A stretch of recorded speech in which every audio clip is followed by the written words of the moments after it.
All right, welcome back to another episode of the Conviction Fiction, the podcast where we rewrite the stories that were never meant to define us. All right, I'm your host again, Antoine Rivers, and today we're diving deep into education, justice, language, and transformation with someone whose experience spans prison bars and policy journals. Our guest today is CJ Tarter, Vice President of We See You Human Justice Corporation. He's a published scholar in the Wake Forest Journal of Law and Policy and a powerhouse of lived experience. He holds degrees in paralegal studies, multiple certifications in human rights and forensic disciplines, and has helped build prison education programs from the inside out. CJ is also a native Spanish speaker with over 30 years of professional translation experience. He also serves as a behavioral specialist, teaching Governor Deal's counseling initiatives. So if you're looking for someone who has turned a prison cell into a classroom and a movement, you're in for something special today. Welcome to the Conviction Fiction.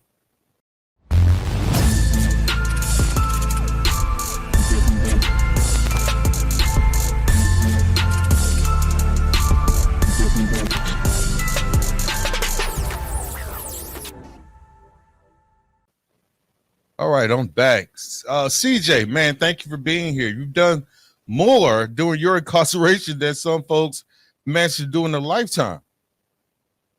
Well, thank you for having me, man. I appreciate that. Yeah, you have to do what you can do to, kind of keep yourself sane and, kind of look for the future. So, yeah, I took advantage of whatever I could. So, awesome.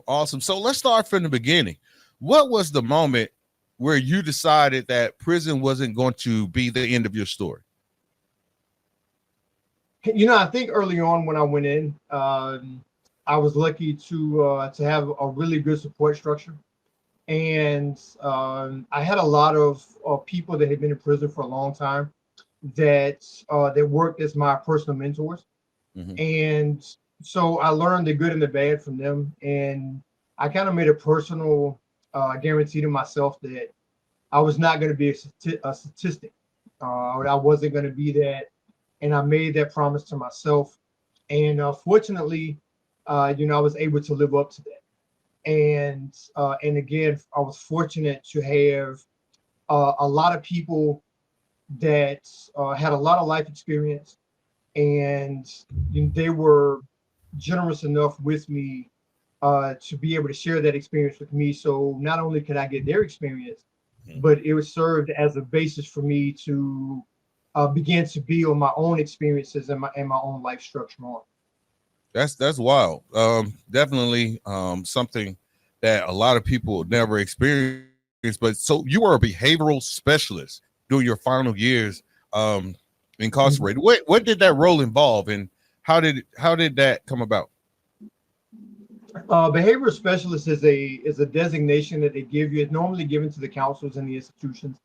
Luckily for me, and I'm not going to call any names, of course, but one of the counselors that I worked with, she was really she was pro education. She believed in, if you were trying to do the right thing, that she was going to do the right thing with you and for you to get you going in the right direction. And so I started working with her. And in that time, we had to get certified, of course, to be able to teach the classes. Right. Some of those were cognitive classes. Some of those classes were substance abuse classes. Some were family violence classes. And so there were several different avenues that you could pursue for your self-help and to get the counseling that you needed. Right. And so all of those, once you became certified to be able to teach those classes, then you were given a designation of a behavioral specialist. And of course, a lot of that went into the fact that the classes were cognitive, trying to change your mindset from a criminal perspective to thinking to a more productive way of thinking, and then being able to move forward on that. And so I think initially, historically, that's where the designation came from. Okay. But later on, it was just that you were teaching those classes in that way. Okay, cool. So what was it like implementing like Governor Deal? You was up there with the governor. What was it like? I mean, because uh the governor, I got my feelings about governors, and I had my feelings about governors, especially when I was in. Sure. Um, but Right. working with that his initiative, what was that like working from inside the prison system? Well, I didn't work directly with him. I did meet him several times, and he was really hands on, and he came out, and I think that I was like you when we talk about all of these things that Governor Deal was going to do. I've heard this for 30 years. Right, What right. makes him special? And so it kind of works that way, and so once some of the and I began to see some of the changes that he was making.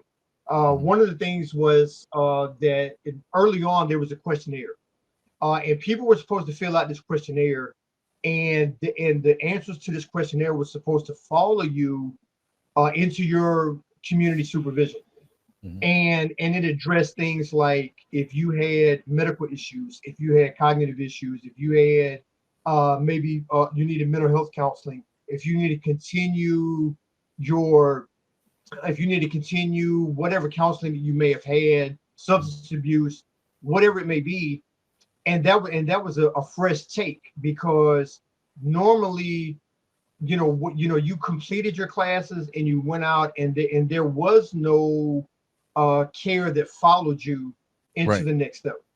right. And so for me, that was revolutionary. And of course, by the time that Governor Deal came in and he began this initiative, it was, I had been involved with the classes and teaching and education, law library, whatever. Right. And we had never, nothing like that had ever happened. And so I'm like, okay, well, maybe he is going to do something different. And then we began to see, and then he began to come out and speak with us. And he was like really a breath of fresh air that I think he had everybody's best interest at heart. And I think that if you were a criminal, then there was a place for you to be under Governor Deal.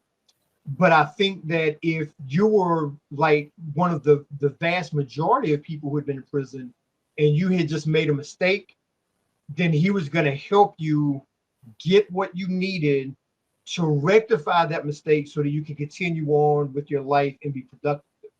Okay. And for me, that was the biggest thing for me, and because I saw the change, it wasn't just rhetoric, but I see the changes, and that's what made me buy into his initiative. Okay. So with that being said, with this new program at the prisons, now did Mhm. that system did it support that work, or was it kind of you were pushing uphill? Because I know I've been in dorms and stuff where there are programs and stuff, and they try to make it hard, like, oh, you trying to do this, you're trying to get this done. We're gonna lock everything up. Everybody on their they made it a little bit tougher. So where you were and with the program, did the system, I mean, like the guards, the sorry, all these people are the wardens. Were they did they support it or were you pushing uphill? I think that that's a very good question. And I think that it depended on the administration. Or the That was shift? that was the major It issue. depended on the shift, right? There you go, exactly right. And so it kind of worked that way. I think that it depended on if you had a because wardens were like everybody else. You had some people that were like, okay, these are human beings and they can improve and they can change. And then you had the other wardens that were of the mindset that, well, these are a bunch of criminals. I don't know why we're wasting the money, why we're doing this. And so, and so the experience that we ran into for those things, it kind of depended on the administration, Yeah. because I spent probably 20 years, probably 20 25 years of my incarceration working in some form of in some form of education, Right. whether it was GED or classes of that nature, Mhm. whether we were rolling out education programs, bilingual education programs, whether it was in whatever. And so I worked in it field in some way. But I Mhm. do think that there were times when we met resistance, when, especially later on when we began to go to when Georgia State opened up the college program at Phillips, and revived, so to speak, the college programs offered in prison. Mhm. Yeah, I think that at some point that we did run into that discouragement. Mhm. But then again, too, with the, we understand that the power of education speaks for itself. And so I think that if you had those administrations that wanted good for you and better for you, then I Mhm. think that they supported the educational initiatives. If it was one of those that were more punitive, then yeah, I think that they absolutely interfered as much as they could. All right, awesome, man. And this is why I do what I do, because I know what it's like to be behind those walls and trying to prove yourself into the world that you're more than just a number. Now, CJ's story of becoming a behavioral specialist and leading counseling programs while incarcerated, that's the kind of transformation we try to spotlight on the conviction fiction. Um, you didn't wait for a second chance. You pretty much built your own. And that's the heart of our mission. That's what I try to do here, to show that growth, the healing, and leadership that can start inside and continue on the outside. Now, you hold multiple degrees in paralegal studies, plus you got those specialist credentials. I'm envious, bro. I gotta up my college game up. Um, you do civil litigation. That's some serious legal training. What pulled you towards law? Desire to help people. I think that normally in my family, that my family kind of weighed on one side or the other. It was either medicine or law. And so for me, it was, I kind of came down on the law side. But it was for people. I wanted to help people. And early on, when I first got into the prison system, I saw the the differentiation in how people were treated, specifically by race. And I didn't appreciate that. And so I began to advocate for people that everybody can be treated the same. Everybody would be across the board. It doesn't matter what you look like. And so, of course, then I began to see the other side of the system, which was that if if the powers that be want to oppress someone and you advocate against that oppression, they're going to treat you like they treat the people they're trying to oppress. Right. And so, with that, of course, that's a privilege that you enjoy when you serve in those ways and in those places. Yeah, especially when And you're trying to so help and so somebody. that was a good, Yeah, exactly. And so that was a thing for me. And so but at the same time though, that buried a very powerful seed in me that you can't treat people this way. yeah, And so with that, that kind of caused me, because before I went to prison, I had decided I was going to go to law school. And so that was, so I was already there to go there, but the prison side gave me experiences to understand the prison system like I would have never right. had I not gone to prison. And So so that's I my think follow-up for me, question. that was an awakening. That's one of my follow-up questions. So, what misconceptions do people have? Because we hear about like jailhouse lawyers or legal Mhm. education inside. What do you think? Some of the misconceptions about people saying jailhouse law or legal education inside. Well, I think it kind of goes to the same thing that we're dealing with. I think that society as a whole has pretty much been brainwashed since the Nixon administration. Because in the Nixon administration, we was the first time that we heard the words war on crime. Mm, And so I think that when we began to hear that term war on crime, the narrative changed. mhm. And that's why programs like what we have right now and what you're doing, and I give you your kudos for that, because I think that we need these forms of media to be able to reshape the story that's been told, the narrative. Right. And I think that, so what they did is they began to demonize people. And once they began to demonize people, people became afraid. And then once people became afraid, they disassociated themselves with the people that they were taught to fear. And once that happened, then of course we began to, out of sight, out of mind. Right. And so if I have, I'm holding a pen, if I lose this pen out the window as I'm driving down the street, I don't lose sleep at night wondering what's going on with that pen.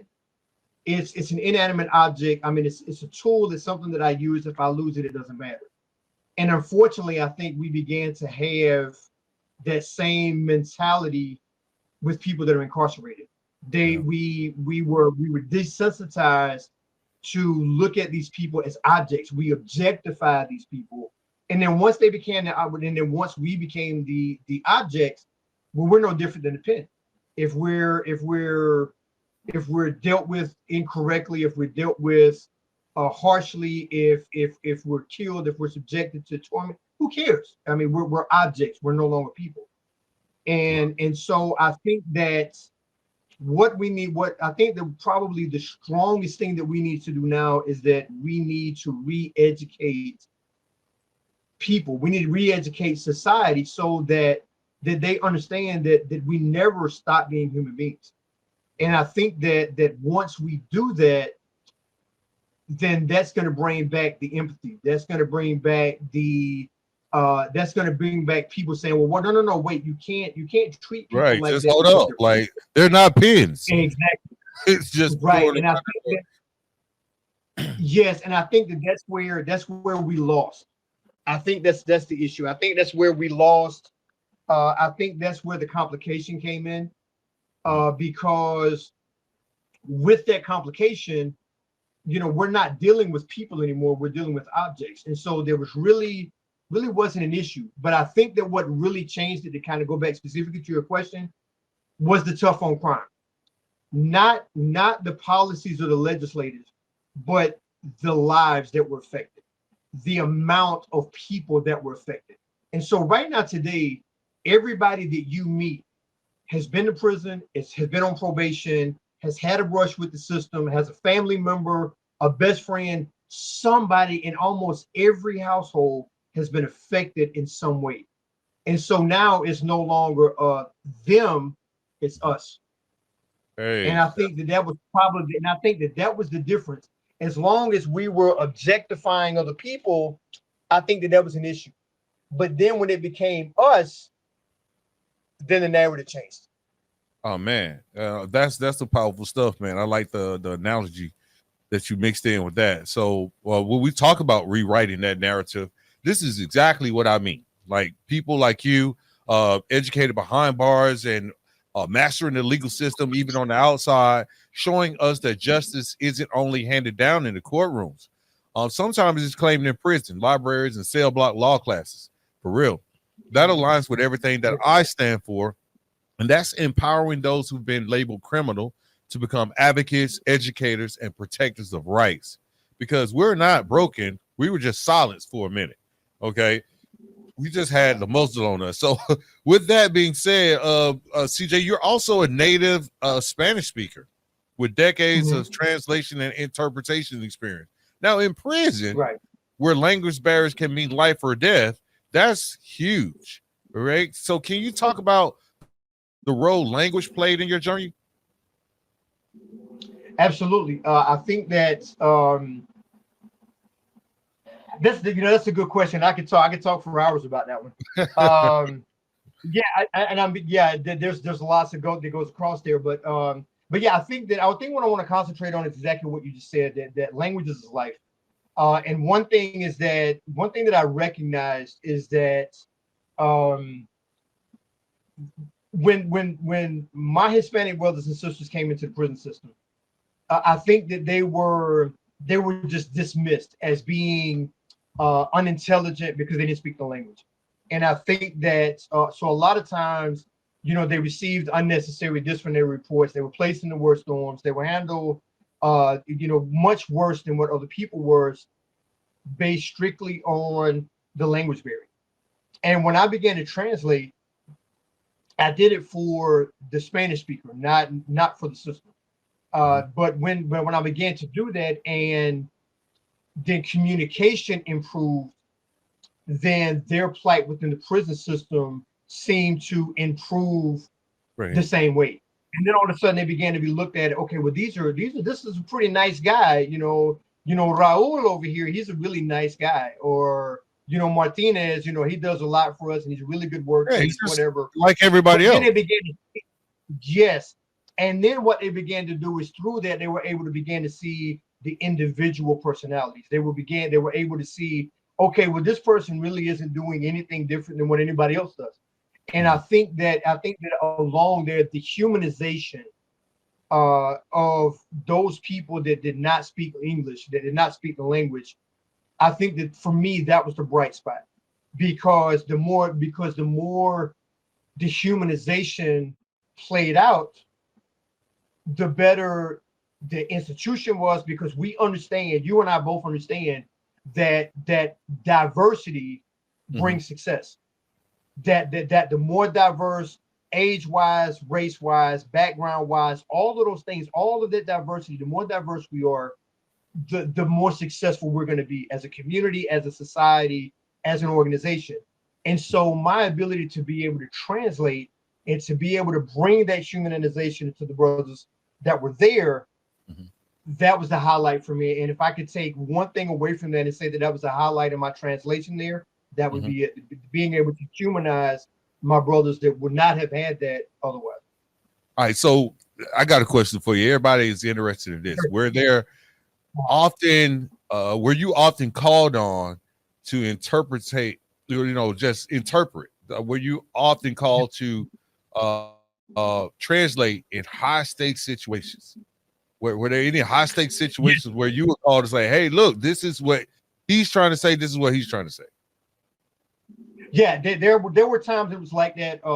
I think originally when it first came up was like, once they figured out that I could actually speak Spanish, and that I was actually Chicano, and that it was and that we really had a really good community and all of those kind of things. I think that once that happened, they were okay. We need you to come up here and do blah blah blah.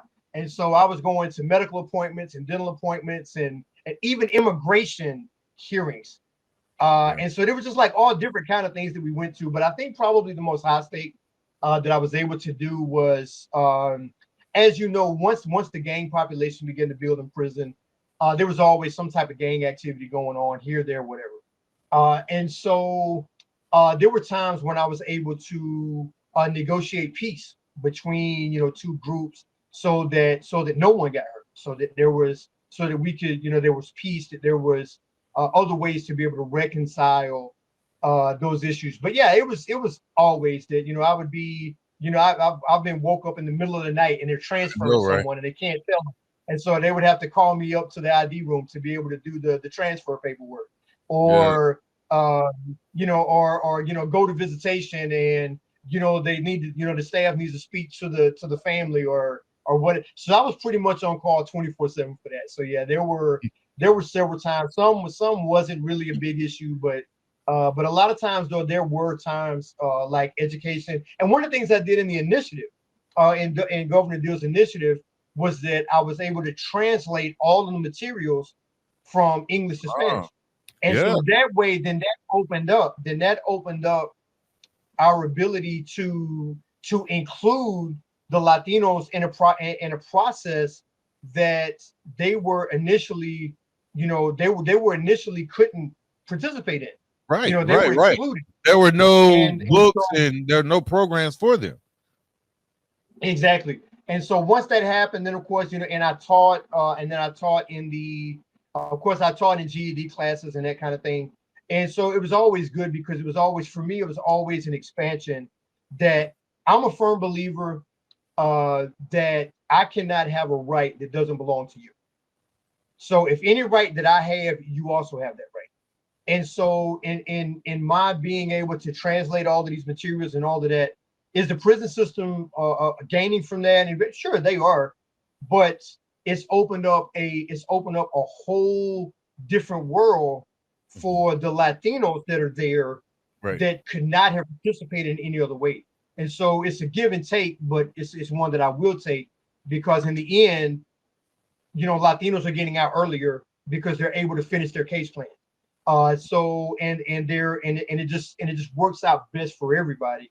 And so with that, I'll take that trade of doing something for the state, yes, but for the right reasons to be able to help the people in the community overall.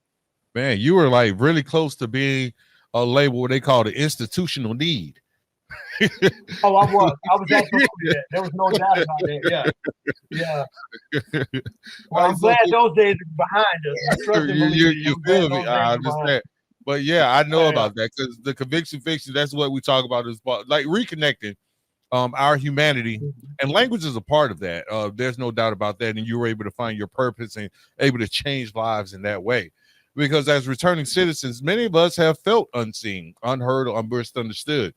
But when you use your language skills to bridge that gap in prison, you weren't just interpreting words, you were translating pain, fear, survival. You putting all that into connection.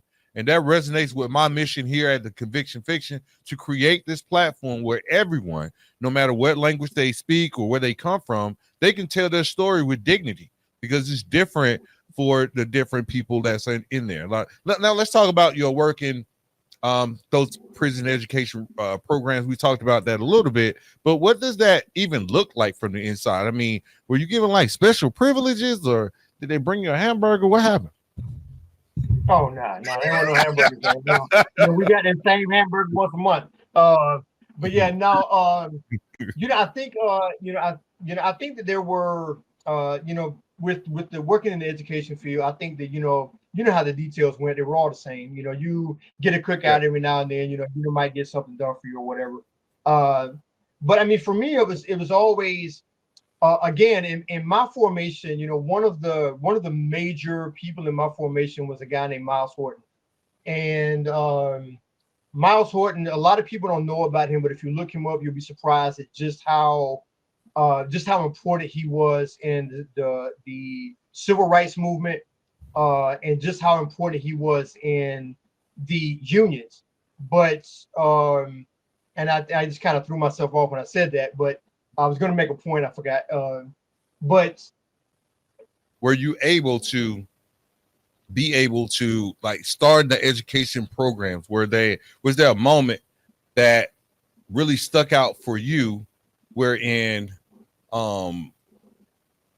this is what I'm going to do even when I'm outside? Was there a particular moment, or did you kind of grow into it? I don't know that it was a particular moment that made me say that I want to do it out here, but probably the biggest personal moment for me was I was teaching in education, and we had a guy that was coming in for GED, and he had been in and out of the program several times. And they said, okay, you know what? This is the last time you're going to come in. If you don't do what you're supposed to do now, we're never going to have you back in, whatever. And so they kind of dropped the guy off on me because I'm like the new guy in the education thing. And so I'm talking to him. And he was like 30-ish, 30, 35. And, he felt like it was beneath him. And he had all these young kids around him. And he was a little bit embarrassed and all of those things. And so long story short, I told him, I'm like, well, look, I'm going to give you to Monday. And if you want to learn, I'm going to help you learn. I'm going to show you how to learn.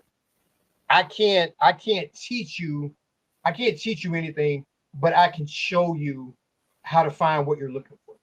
Okay. And so he came back that Monday. He was like, okay, if you're going to help me, I'm going to work with you and we're going to do this. And so we went through. He worked great. He did everything he was supposed to do. He got his GED, and soon after he got his GED, he transferred. And so I guess about 4 years later, I saw him at Jackson, and we were both transferring to different institutions. And he came up to me, and he said, "CJ, do you remember me?" And I said, "You know what? You look really familiar, but I'm terrible with names. So if you know me, you know that already." Right. But yeah, he said, I worked with you in class. He said, yeah. He said, you taught me how to read. I'm like, no, I didn't do that. I just showed you. You taught you how to read. But he's like, well, I just wanted you to know that that I went on and got a bachelor's degree in journalism, and he had his own magazine. That's crazy. And he was so happy to share that with me. And for me, that was probably that was for me specific personally. That was probably the grandest moment that I had for him sharing that with me, to say that, that something that I could help him do had Mhm. led to something as big as it did. And so that was very humbling for me. And and I celebrated that with him, but as an accomplishment that I was able to help in, that was probably the one that I remember the most. Oh man, that's awesome, bro. I want to give you a pat on the back, man, for that one. That's an amazing story Yeah. because a lot of people they don't.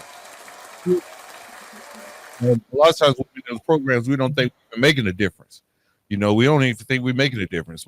I'm just gonna Right. for the first 2 years while I was in the program, I was just shitting because I thought they was gonna like take my time down or something. But then some stuff Mm-hmm. gradually happening. Yeah. I started changing. Right.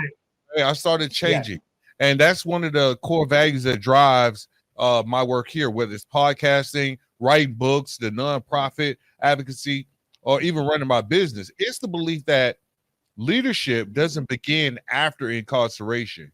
It begins the moment when we decide to live with purpose. And your purpose was being able to help people, help them learn, educate them. That's what we stand for over here. So you're always welcome back, but it's not over, CJ. I got a couple of more questions for you because we know that you're now the vice president of the We See You. Am I pronouncing that right? You are. All right, ReSeeU, Yes, the you are. Human Justice Corporation. For our listeners who haven't heard of We See You, what's the mission? Mm-hmm. The what we have is multifaceted. It is multifaceted. We deal with a lot of advocacy. We have like right now we're dealing with a lot of people that are in prison, that were in prison illegally. Mhm. As a matter of fact, in the last months, we were able to free a brother that had been in for 29 years, that had been treated unfairly by the system, and we were able to obtain his release. We have so far this year, I think, if I'm speaking correctly, we have been able to realize the dream of freedom for 7 people so far this year. Awesome. We have several more cases that we're working on. Yeah. But we also do advocacy, and thank you. We do advocacy work so of course in prison issues, and we also do a lot of advocacy work for policy changes, Mhm. parole changes. We do for women's rights. We have so it's really a large spectrum. We kind of do advocacy across the board. Mhm. But a lot of what we're doing, a lot of what I do, because as the vice president, I'm like the president of the legal department, if you will. And so I do the research, the investigation work, and I do all the litigation work. And if there's any investigations and those kind of things that go on, that's what I do. Mhm. And then of course I report that back to the president, who I work with directly. And then we come on when we decide what the best solution would be moving forward.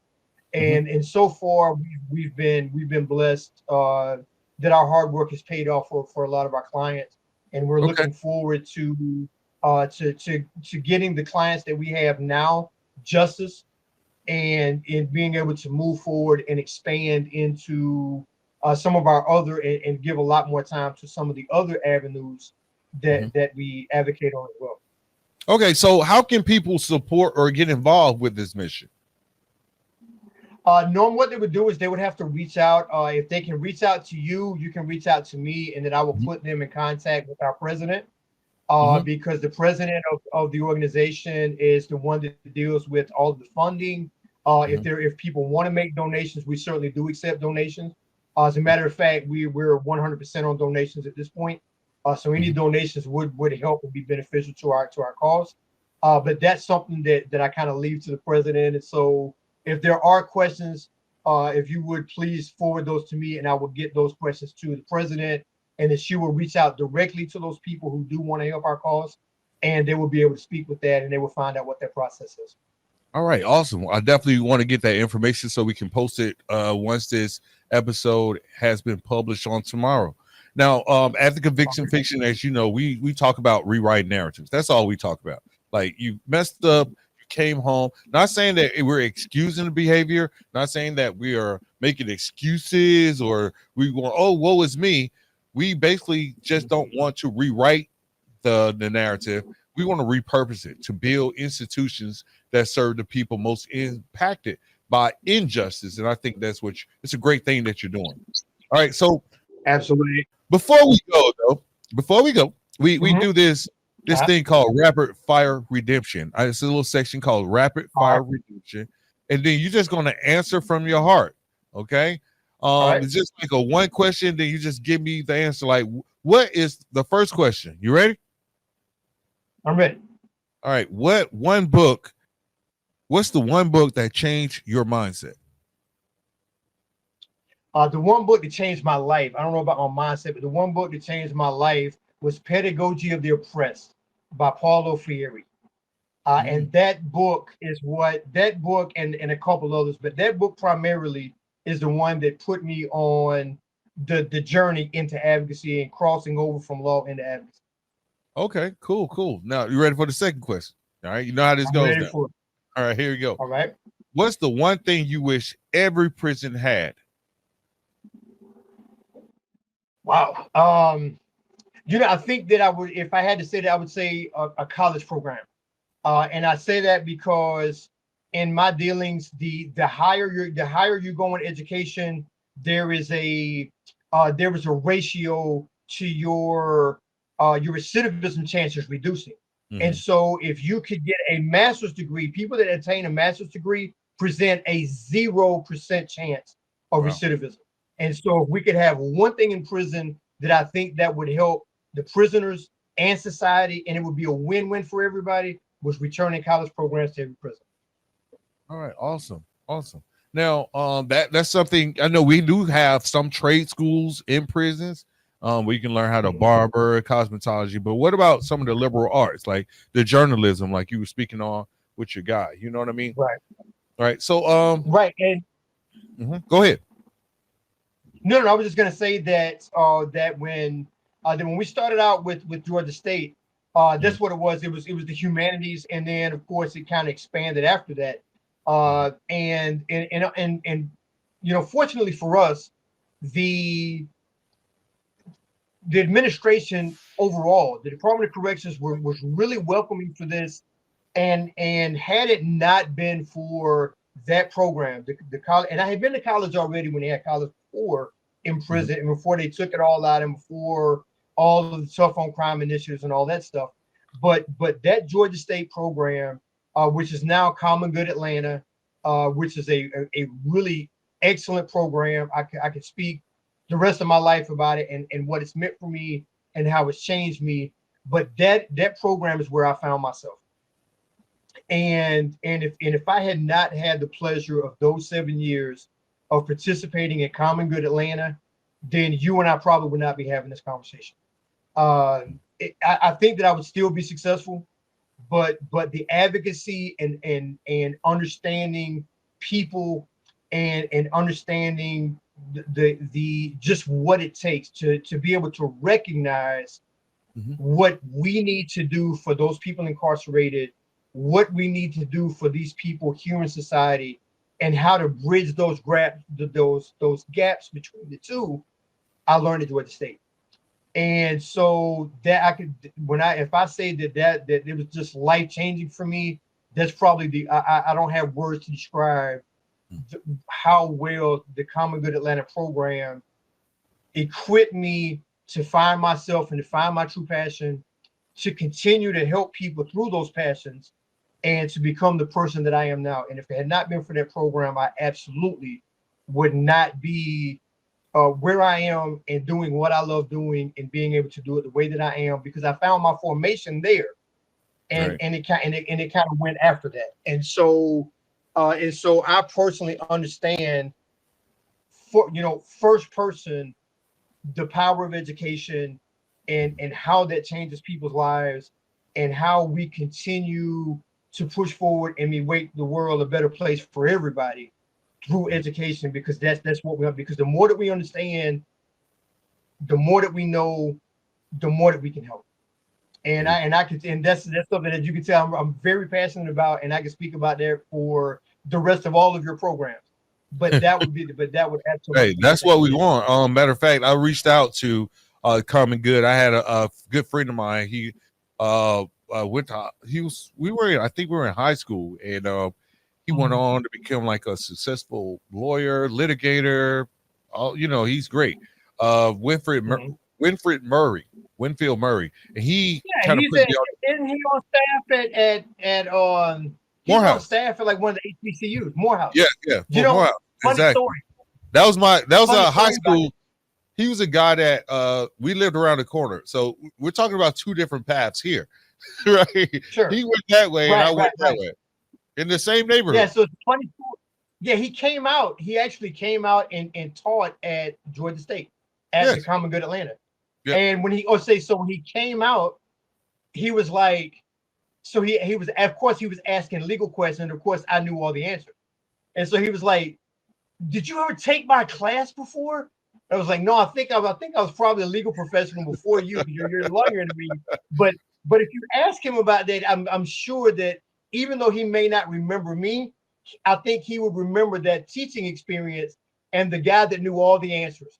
And I Yeah. think then so you see it. Yeah, send him my best. And yeah, Yeah. I like, he was a really good guy, man. So yeah, so Yeah, he was funny a story. great, It's interesting. It's a small world. Yeah, he's a awesome, great guy. awesome guy. So, and maybe you can get some of the guys that's been through the program on your show. It kind of goes in line with what you're doing. I was like, of course. Yeah. And you're my first guest from Common Good. So hey, you're breaking barriers right now with the Common But Good. it's a You're good thing. expanding that. Yeah, yeah. Now this is the last question for rapid fire. All right. Who is the one person who believed in you when it was hard to believe in yourself?